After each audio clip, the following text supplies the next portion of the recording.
Bueno, sí, les saludo desde Buenos Aires. Aquí tengo un relojito para no pasarme de 15 minutos, más o menos. Tengo aquí las 9:33 de la mañana, así que es un gusto. Hoy me levanté temprano, orando y pensando de estar con ustedes. Y es un gusto poder estar con todos ustedes en esta mañana. Les escuchaba cantar con la sencillez de la guitarra y canciones que nos hacen recordar del Señor, de su entrega por nosotros y de su regreso para buscarnos. Bueno, entonces el tema de estos 15 minutos primeros, sin duda, es en cuanto a la Cena del Señor. Y siempre digo que un mensaje en la Cena del Señor tiene que rondar la cristología, el estudio de la persona de Cristo, y también la soteriología, tiene que rondar los temas de la doctrina de salvación. Y en esta mañana quiero compartir con ustedes un mini mensaje que a veces lo alargo más y podríamos estudiarlo mejor, que titulé Pedro y el Cordero de Dios. Sabemos que, de memoria algunos, Juan el Bautizador, Juan el Bautista presentó al Cordero de Dios que quita el pecado del mundo. En el Evangelio de Juan, capítulo 1, versículo 29, él dijo ahí en el Jordán, señalándolo, he aquí el Cordero de Dios que quita el pecado del mundo.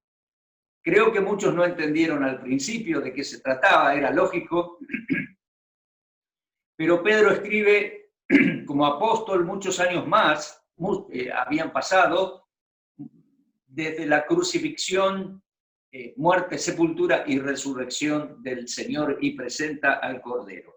Pero en esta mañana quiero detenerme unos 5 minutitos de introducción pensando en la persona del apóstol Pedro. Pedro, aquel judío, aquel varón, aquel muchacho de la Galilea.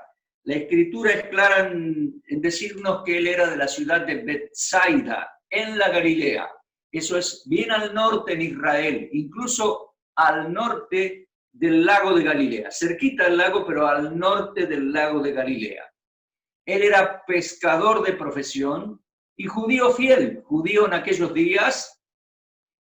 Siempre le aclaro a los hermanos, cuando vino predicando Juan el Bautista y se bautizó en el Jordán el Señor incluso, etcétera, eran días del Antiguo Testamento. ¿Oyó? Claro, tenemos que estudiar las Escrituras cronológicamente y en esos momentos nada había sucedido en Israel para hablar del Nuevo Testamento. Si bien nosotros al principio del libro de Mateo tenemos un cartelón grande en nuestra Biblia que dice Nuevo Testamento, es una forma de agrupar los libros, entendámoslo, es correcto. Pero históricamente, circunstancialmente, cuando Juan bautizaba en el Jordán era algo que tenía que ver con Israel. Y cuando el Señor se bautizó y con los discípulos fue a la Galilea, eran tiempos del Antiguo Testamento. Pedro había nacido en Betsaida, y luego de un tiempo, evidentemente, se mudó a Capernaum, que queda cerquita, también al noroeste del lago de Galilea, Mar de Galilea o Lago de Galilea. Y en Capernaum tenía una casa. Eso lo podemos leer en Mateo 8:14. Si usted tiene Biblia ahí en casa, puede buscarlo. Ahí el Señor, cuando comenzó a predicar a los 30 años de edad, se mudó desde donde había vivido toda la vida en el hogar paternal, en el hogar familiar en Nazaret. Comienza a predicar y se muda a Capernaum en el lago de Galilea, ahí en la playita del lago de Galilea. Capernaum estaba, las ruinas arqueológicas están en la playita del lago de Galilea. Y allí Pedro tenía su casa. Era casado.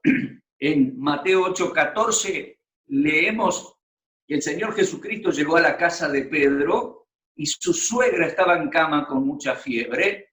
Y entonces el Señor la sanó y ella alegremente luego les servía. Y por el testimonio del Evangelio de Juan y los otros evangelios, sabemos que ahí muy cerquita estaba la sinagoga, 150 metros. Les digo esto porque hoy en día visitamos allí las ruinas de aquella sinagoga y también está ahí las ruinas, el cimiento de la casa de Pedro, que después se tornó un sitio de reunión, de congregación, y hay las ruinas o los fundamentos, los cimientos de una iglesia o congregación de los tiempos bizantinos allí.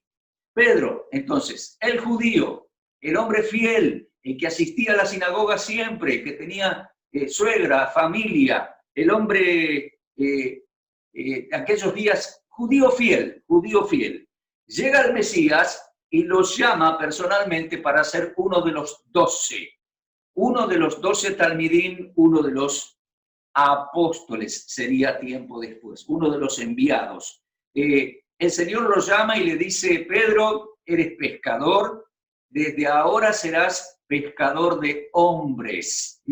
Después le va a decir: apacienta mis ovejas, apacienta mis corderos. Este es el apóstol Pedro, el que caminó sobre las aguas. Quiero hacer una pausa aquí y decirles, reflexionemos en esta mañana. Muchos predicadores evangélicos, yo he oído, tengo 43 años de creyente, mire si he escuchado mensajes, no solo en iglesia, sino en conferencia, en radio, en videos, etc. Muchos le pegan con un palo en la cabeza, así como el pastor quería pegarnos, ¿no? Muchos le pegan con un palo en la cabeza al apóstol Pedro, porque se hundió un poquito en el agua.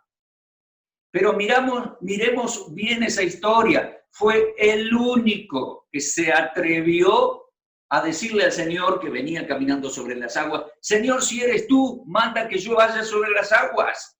Y el Señor le dijo: sí, ven. Y Pedro fue el único que caminó sobre las aguas. Ciertamente le dio miedo, tomó conciencia de la tormenta y se hundió un poquito. El Señor lo levantó, le tendió la mano así, lo levantó y lo puso de nuevo sobre el agua.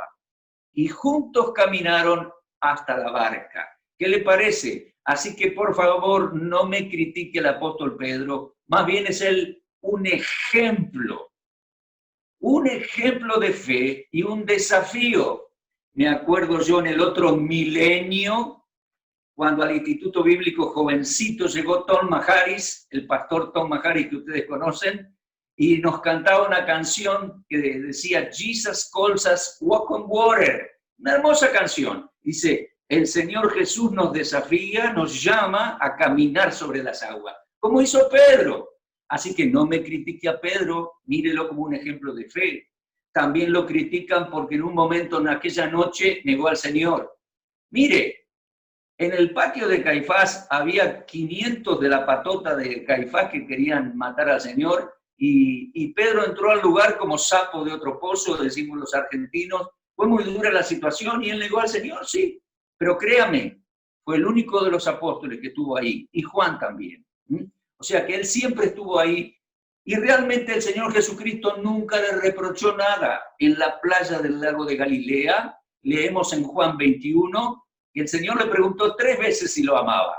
Y Pedro no sabía dónde meterse. El que lo amaba era el Señor, y lo restauró, y le dijo 3 veces, apacienta mis corderos, apacienta mis corderos. Así que el Señor, hermanos, aunque los predicadores nos critiquen, el Señor no nos reprocha, el Señor nos restaura, nos respalda. Y ese discipulado que hizo el Señor, una obra maestra como mentor, el Señor, preparando a Pedro, resultó en Pedro, y yo digo, el más grande predicador de Jerusalén.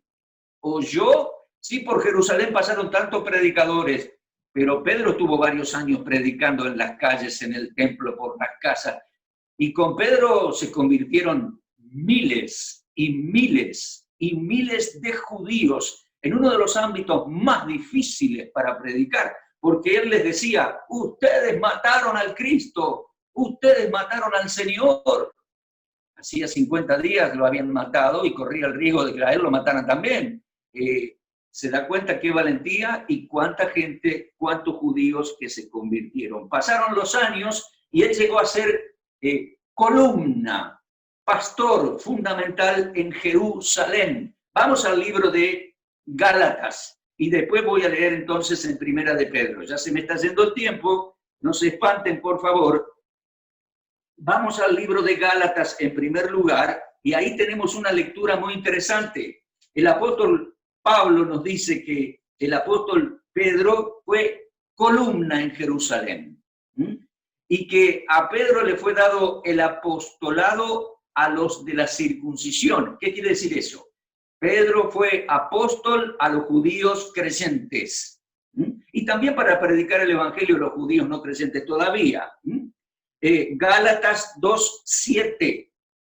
Por el contrario, como vieron que me había sido encomendado el evangelio de la circuncisión como a Pedro el de la circuncisión, y dice Gálatas 2:8, el que actuó en Pedro para el apostolado a la circuncisión, es decir, apóstol a los judíos, actuó también en mí, dice Pablo, para que yo vaya a los gentiles. Y reconociendo la gracia que me había sido dada a Jacobo, Cefas y Juan, que eran considerados columnas, nos dieron a mí y a Bernabé la diestra en señal de compañerismo para que fuésemos a los gentiles y ellos a la circuncisión, es decir, a los judíos. Quiere decir que el apóstol Pedro, lejos de llegar a ser papa en Roma, no, por favor, era apóstol a judíos mesiánicos, a judíos creyentes en Cristo. ¿Comprende? Ahora sí, vamos a la primera epístola del apóstol Pedro. Vamos más adelante en nuestras Biblias, vamos a la primera epístola del apóstol Pedro, y teniendo en cuenta eso, que él fue apóstol, predicador, apóstol a los judíos, fue viajero incansable, leemos que estuvo en Corinto, leemos que estuvo en Antioquía de Siria, por lo menos, siempre ministrando a judíos. Y mire cómo comienza su carta. Primera Pedro 1:1. Escribe Pedro, apóstol de Jesucristo. ¿Y a quiénes escribe? A los expatriados de la dispersión, en el Ponto, en Galacia, Capadocia, Asia y Bitinia. Expatriados, judíos creyentes en Cristo, desparramados, echados de su patria o salidos de su patria, expatriados. Y escribe a varias congregaciones de judíos que por esos días estaban en el Ponto, Galacia, Capadocia, Asia y Bitinia. Judíos creyentes, ¿sí, hermano? Porque una parte de la nación rechazó al Mesías, a Cristo, otra parte creyeron en él, muchísimos judíos. Bueno, a esas congregaciones judías, de judíos creyentes, el apóstol Pedro les escribe esta primera carta, que tiene un profundo contenido judaico-cristiano. Son las epístolas judeo-cristianas, Santiago, Primera Pedro, Segunda Pedro y Hebreos. ¿Se da cuenta? Y en un lenguaje judío profundo, pero que es de suma bendición para nosotros también, porque nosotros también hemos creído en el Cristo, el Mesías, el Señor Jesucristo. Y en ese sentir, en ese pensamiento, ya nos vamos metiendo en la obra de Cristo y nos vamos metiendo para hacer memoria de Él en la cena del Señor, en el recordatorio. Voy a leer el párrafo que les decía entonces, Primera de Pedro 1, 17 al 25. Lo tienen allí en casa, les veo allí en algunas casas, no puedo ver a todos, pero hay algunos en casa, algunos están allí en los patios con árboles. Lindo el Paraguay, ¿eh? Mucho calor. Bueno, Primera de Pedro 1, 17. Si invocáis por Padre a aquel que sin acepción de persona juzga según la obra de cada uno, creyentes, condúzcanse en temor todo el tiempo de vuestra peregrinación. No es miedo, es reverencia a Dios, ¿eh? Todo el tiempo de vuestra peregrinación. El judío Pedro usa la palabra peregrinación como pensando en el Israel del desierto, pero también pensando en estos que estaban desparramados por el mundo, ¿vio? Dice, versículo 17, conducíos con temor en todo tiempo de vuestra peregrinación, sabiendo que fuiste rescatado de vuestra vana manera de vivir, la cual recibiste de vuestros padres, no con cosas corruptibles, con oro, plata, rescatado de vuestra vana manera de vivir, pagando un precio. Pero no fue oro, plata, sino, versículo 19, con la sangre preciosa de Cristo, como de un cordero, dice. Mire eso, un cordero sin mancha y sin contaminación. Algo de eso vamos a hablar en la segunda reunión. Pero usted recordará, hemos sido rescatados porque el Señor pagó el precio en la cruz. Como cordero, dice. Hemos recibido la redención, el rescate, con la sangre preciosa de Cristo como un cordero sin mancha y sin contaminación. Ya destinado desde antes de la fundación del mundo, Dios lo había preparado todo, pero manifestado en los postreros tiempos por amor de vosotros, y mediante el cual creéis en Dios, quien le resucitó de los muertos, y le ha dado gloria para que vuestra fe y esperanza sean en Dios. Habiendo purificado pues nuestras almas por la obediencia a la verdad, habiendo creído el Evangelio, mediante el Espíritu, para amor fraternal no fingido, ámense unos a otros entrañablemente de corazón puro, siendo renacidos, no de simiente corruptible, no por semilla corruptible, sino semilla incorruptible. Por la palabra de Dios fuimos renacidos, por la palabra de Dios que vive y permanece para siempre. Porque, dice la Escritura, toda carne es como hierba y toda la gloria del hombre es como flor de la hierba. La hierba se seca, la flor se cae, pero la palabra del Señor permanece para siempre. Y esa es la palabra que por el Evangelio nos ha sido anunciada. ¿Qué párrafo? Tiene varios conceptos judaicos bien profundos para explicar, no es la ocasión hoy, ahora, digamos, pero dice que hemos sido comprados, rescatados y limpiados por la obra del Cordero, que Dios preparó desde antes de la fundación del mundo y en el lugar y el día y la hora exacta sacrificó por nosotros. Su Cordero, el Cordero de Dios que quita el pecado del mundo, que no es un pancito, ni es una hostia, no. Eso es una representación, el pan. El Cordero fue el Señor en la cruz. El Cordero es el Señor que fue sepultado y resucitó y Dios le dio la gloria. Y un día nos llevará la gloria, como cantábamos en algún himno. Él fue Cordero por nuestros pecados. Sacrificado, yo les decía, en el lugar exacto anunciado por la profecía, el día indicado, a la hora señalada, Él fue Cordero por nuestros pecados. Y su sangre preciosa nos compró. Y su sangre derramada en aquel día, a eso me refiero. Su sangre nos limpia de todo pecado. Sacrificialmente derramó su sangre allí, nos limpia de todo pecado ante Dios. Y el Señor nos llevará para compartir su gloria. Bueno, ya usé 20 minutos. Es tiempo de hacer memoria del Señor. Este es el propósito de esta reunión. Vamos a participar de pan y vino. Solo pan y siempre será pan. Y la copa, vino, jugo de la vid.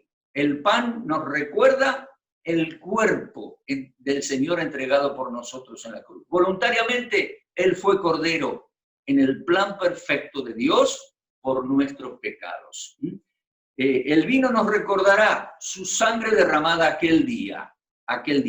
Por la fe en el Cordero tenemos vida eterna. Eso es algo muy bueno. Y Dios lo resucitó a Él. El Dios que lo resucitó a Él nos resucitará a nosotros y nos llevará a la gloria del Cristo, del Señor y a la casa del Padre. Entonces, magnífica reflexión en esta mañana de parte del apóstol Pedro para nosotros. Honremos a Dios, tengamos un corazón agradecido, cantemos alabanza, hagamos memoria del Cordero de Dios que quitó nuestros pecados.